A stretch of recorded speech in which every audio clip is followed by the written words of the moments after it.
Hello, welcome back to Custom Gamer. My name is Daz, and this is the show where we talk about level design while playing cool maps. This is part 3 of Baryonic Predicament by Miigga, a Half-Life 2 puzzle/combat mod. Check the annotations on the screen if you missed the first two parts. It will take you back to the beginning. So we just had a fairly long puzzle segment. Now the mod really takes off into a very combat focused mode. So you are locked in this arena and have to face off against waves of enemies. And this is a fairly long fight as well. It goes on for a good 5-6 minutes, depending on how fast you are at dispatching all the enemies. And it's a more involved arena than all the others we've seen so far, so there's two floors with various connecting corridors. It's very much set out like almost like a deathmatch map in a way. Very much reminds me of like a horde based mode you'd see in game DLC and stuff like that. It's an incredibly fun fight. It's paced out fairly well. It does start to feel a bit samey towards the end. I mean, Miigga does introduce some different enemies. So we've got some hunters here that appear after a while. What I really would have liked to see here is the environment changing as the fight goes on. For example, things like cover being destroyed to create more difficulty for the player. Things like enemies breaking through walls and through ceilings and stuff like that. Perhaps having even more enemy variety. So we're fighting against Combine only here. Perhaps it would have been cool to have a whole bunch of antlines come in at some point as well for a wave. I think that's the only real problem I had with this area, is just it does start to feel a bit samey towards the end. Other than that, no, it was great fun. It's a very well designed arena. You've got plenty of cover. Lots of places you can hide from enemies. There's supplies scattered around all over the place, so it's definitely worth exploring around.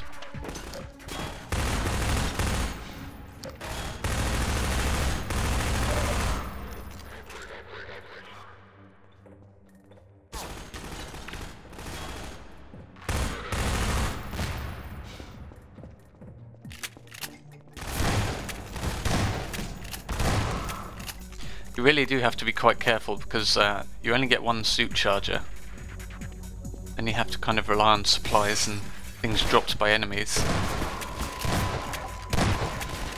So this is kind of like what I'd like to see more of. So you have a wave of metro cops rappelling in from the skylights.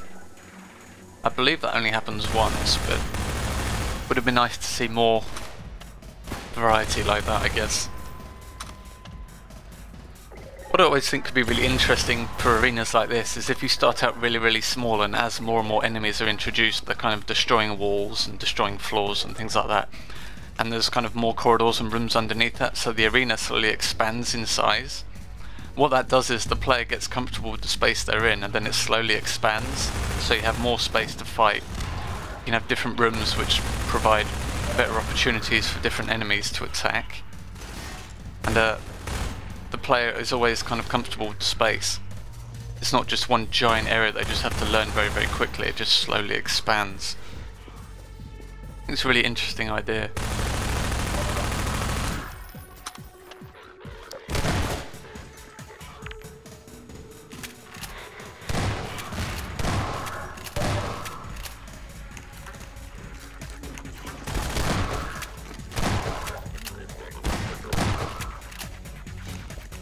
Those shotgunners are the really nasty ones you have to worry about here. Actually really hurt. Compared to most enemies in Half-Life that kind of tickle you, drain you down slowly, the shotgunners take off a fair amount of health fairly quickly.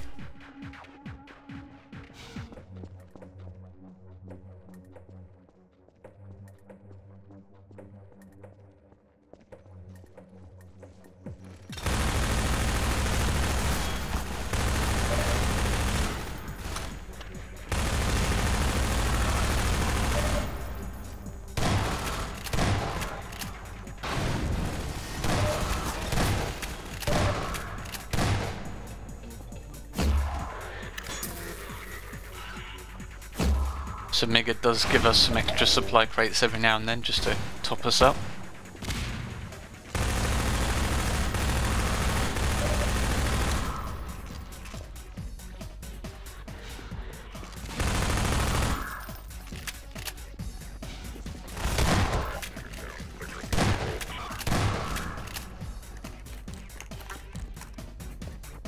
There's not really much else to say, really. I guess it brings me back to my original point, is that some more variety would have been great considering the amount of time you're fighting in here.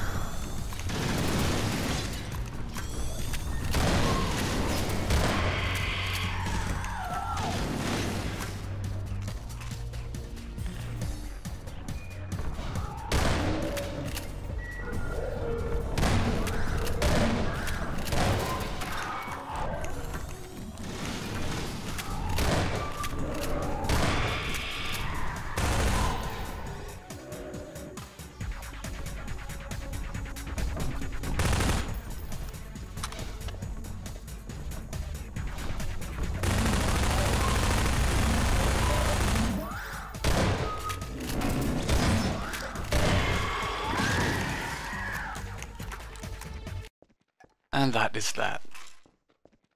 Another thing this arena is kind of lacking is a big finale moment, I guess.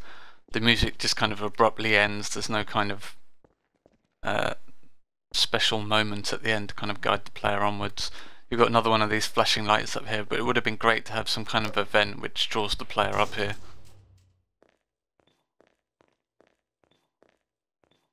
Now after all that combat, thank God the mod goes back into puzzle mode.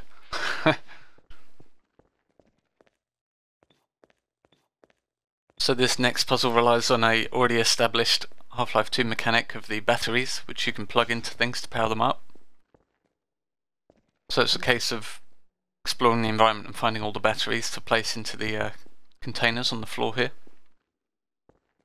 There's a little bit of gameplay involved in doing that, kind of exploring around, finding various vents and uncovering batteries wherever you find them. Now I believe you need 4 batteries, and I believe there's only 4 in the environment. I always feel like with puzzles like this where you have to find a certain amount of something, I think it's always interesting to have more than you need, because then you can put some in really obscure, hard to find locations, and you can give a couple of freebies out as well. I find that with things like this, if they're not designed very well, kind of there's one battery which is really hard to find and people just get stuck there and can't find it, so always think it's a good idea to have more than you actually need. That also gives you the opportunity to expand the environment as well and have a little bit more gameplay of exploring around. If you can let the players kind of decide which way they want to go to find this stuff, then I think that's always a good thing.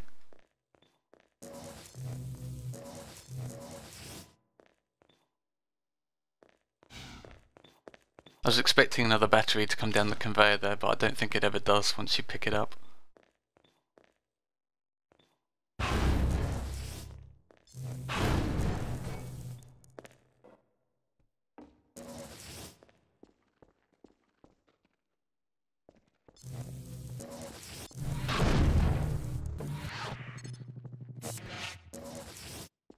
And that's that. That wasn't particularly clear to me. Once you plug all those batteries in, that this is actually a lift. I was kind of waiting for a door to open or something, but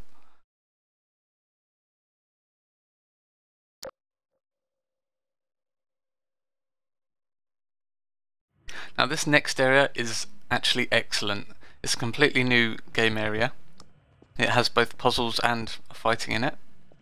And it's a brilliant example of a climbing frame environment. I haven't really talked about this concept for a long time, but what I mean by a climbing frame environment is an environment that looks incredibly fun to explore and clamber around on, basically. It literally is a climbing frame. It just looks really fun to play and kind of find out where everything goes and explore around the place. So it's kind of this really bizarre area. It's very kind of abstract. Got this kind of dirt ceiling and then just absolute nothingness below you. with all these suspended buildings and containers. It's amazing to look at, it looks great. And again, the whole climbing frame thing.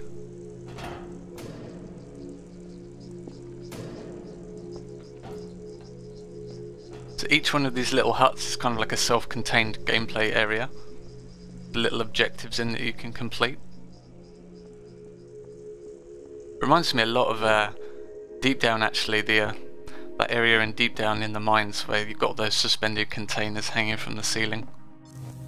One of my favourite areas in Deep Down, and this is one of my favourite areas in this mod as well. I must have a thing for suspended containers that I don't even know about.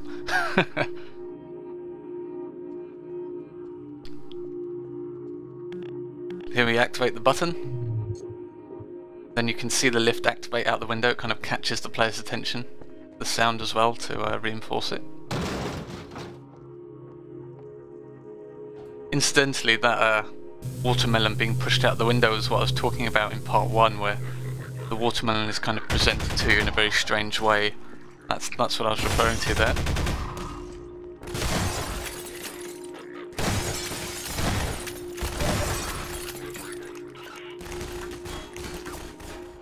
Now the thing I really like about the presentation of this area is you have to walk across a combined light bridge to get here.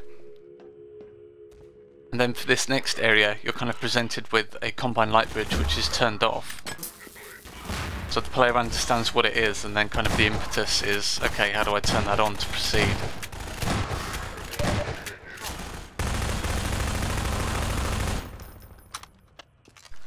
And small things as well, like the little grate in the floor kind of gives the player the hint that there's something below. Of course we've seen that grate before in the very first container that we walked into with the watermelon. So you can see there's a grate on the floor here. Which kind of just gives a little subtle hint that there's something below you here. Then of course you've got the light bridge here which is turned off. So the player understands what that is because they've seen one before, they just need to turn it on. The other clever thing here is that Miigga added a antline grub. You can kind of hear it squawking every now and then. And it's kind of just to draw the player's attention downwards. It's kind of a very, very unique sound they have, and it's kind of a bit out of place in this environment, so it grabs your attention. You kind of start looking for it naturally. Kind of those two hints combined end up leading you down there to that little hidden container down there.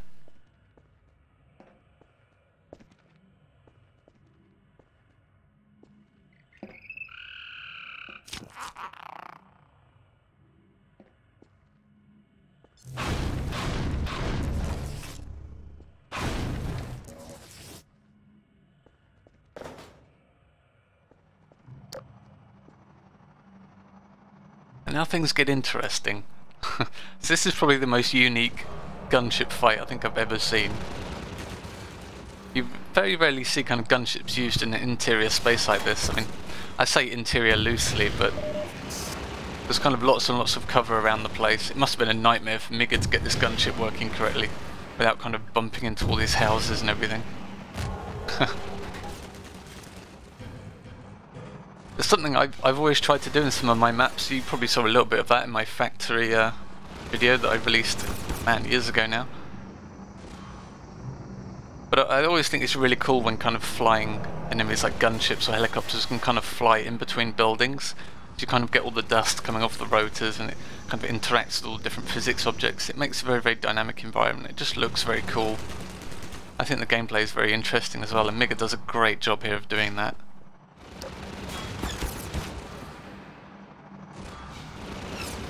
I got a little bit lost here I was trying to find rockets because I knew I'd be able to take this thing out, but I just couldn't remember where I'd seen the rocket box. It's kind of hidden in this little building here. Perhaps a little light over it or something to highlight it a bit better would have helped. So it's actually kind of tricky trying to take the gunship out here. It looks like there's a lot of cover, but there's so many little holes it can shoot through. Because I think players are used to kind of looking upwards when fighting gunships. They don't expect attacks to come kind of horizontally. I was expecting it to come from above. So you're kind of having to relearn how to fight a gunship in a space like this. We can be attacked from horizontal plane or from above and below. It's pretty crazy. It's a good fight though. Now we can proceed across the light bridge.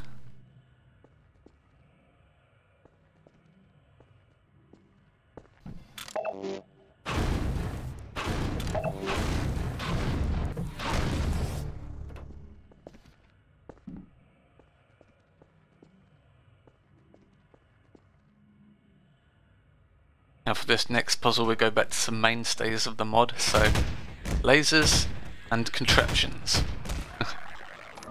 Two of Miigga's favourite things, I think.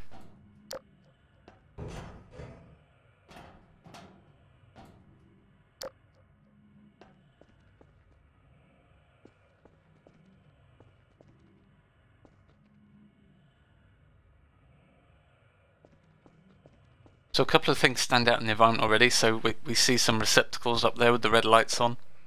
And we understand what they are, so we need to get power to them somehow using lasers. We can see two of them up there.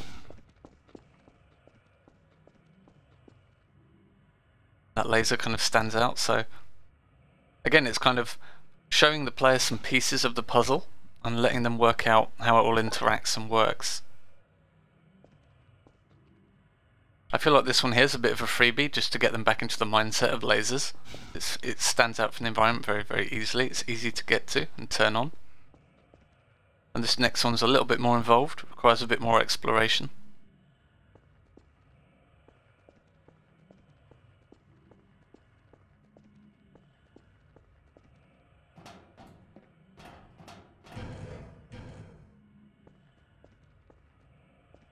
So again, we're reusing the mechanic from the very first major puzzle in the mod, which is the rotating laser puzzle. So the player already understands how these buttons work and what the mechanics are, just using them in a different way this time.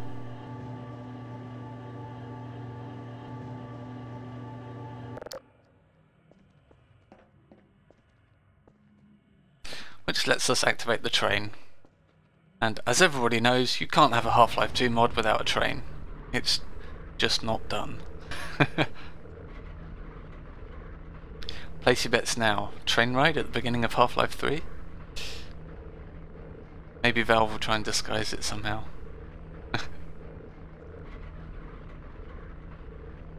Then you get a nice little vista here of...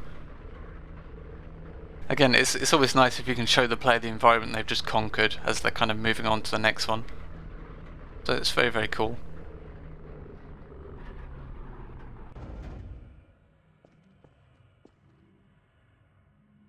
I like the fact that the train stops here, so you've got some gameplay that kind of involves the train, kind of how to proceed with the train.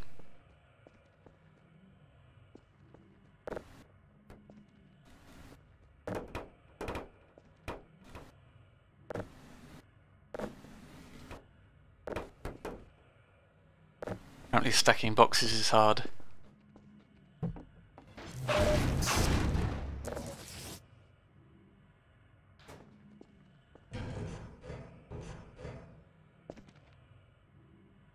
So this puzzle's quite fun. You break the barriers on this side of the door, but it still doesn't open. When you look through here, you understand why.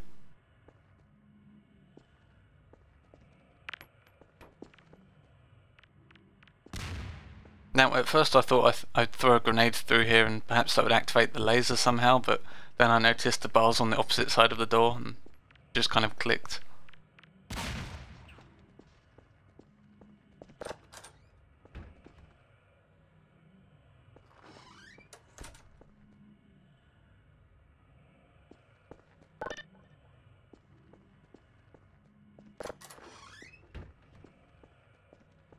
So it's just a little simple puzzle there just to break up the tram ride a bit. Perhaps something that would have been nice there is just a little combine ambush or something, because this area has been fairly light on combat.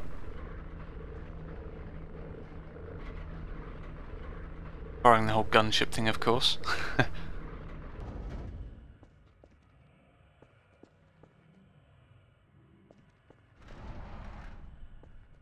So this next area introduces an entirely new mechanic, so we have red lasers here. And Miigga introduces these very well. When we get up there we can then talk about it. But generally, if something can damage the player or kill them very, very quickly, you really want to signpost that very well and kind of explain to the player that this thing that you're seeing is extremely dangerous and you should be careful around this thing, whatever it happens to be. Miigga in this mod shows the player that red lasers are extremely dangerous by... It's kind of a three-tiered thing. He puts huge danger signs around it. He flies a pigeon into it, so you can see the pigeon get evaporated, which is always hilarious. Reminds me of the first time you see a barnacle in Half-Life 2. The pigeon flies into it and gets sucked up into it. A great way to introduce what those enemies do. And then Miigga gets a couple of zombies to walk into the red beams as well, and you see them get disintegrated, so it's kind of a three-tier approach. There's another classic Miigga contraption.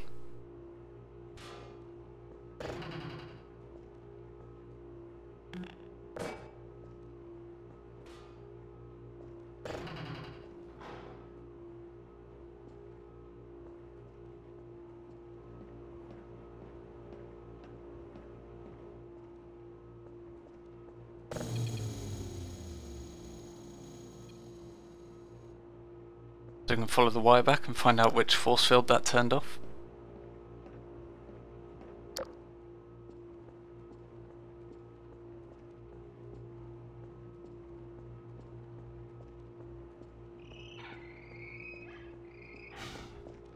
This one here. I think, although kind of following wires around to find out what buttons do, it works, and it's a fairly valid way of doing things, but I think if overused, you can start relying on it as a crutch. I think there's better ways to do it. I mean, occasionally, sure. Incidentally, this was the other jumping puzzle involving the yellow crates. From the very, very beginning, if you remember in part 1 I was talking about that. This is where he reuses the mechanic later. But yeah, I think sometimes there's a little bit too much reliance in just using wires to explain to the player where to go next. I think you really want to vary that up a bit and not just use the same thing over and over again.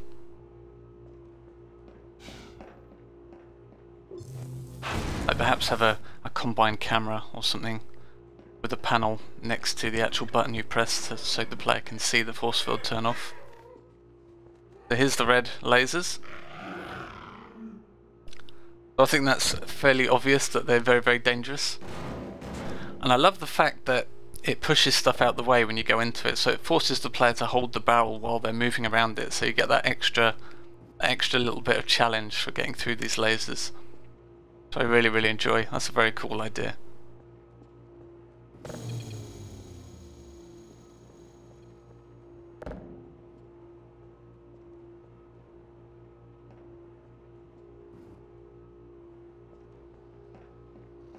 So that opens up the other force field up the top here.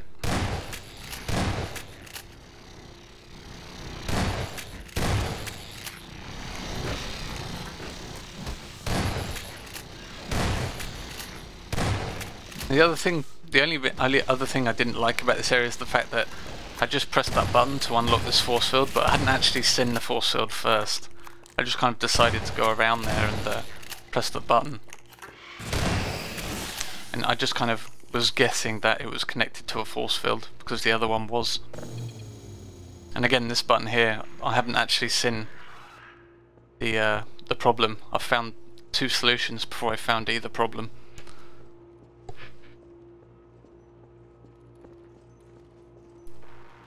So I'm turning off force fields without actually knowing where the force fields are. I feel like it's a bit of a missed opportunity.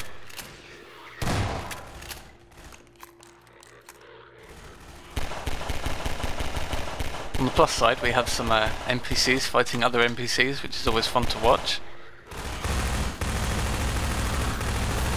One of the great things about Half-Life 2 is these big 3-way fights you can get into in certain areas. It's really, really fun just to watch the AI go at each other. It's very entertaining.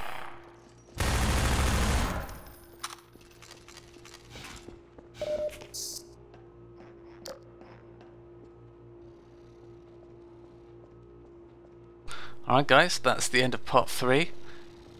I'll have part 4, the final part for you, probably before the weekend at some point. And I'll see you next time.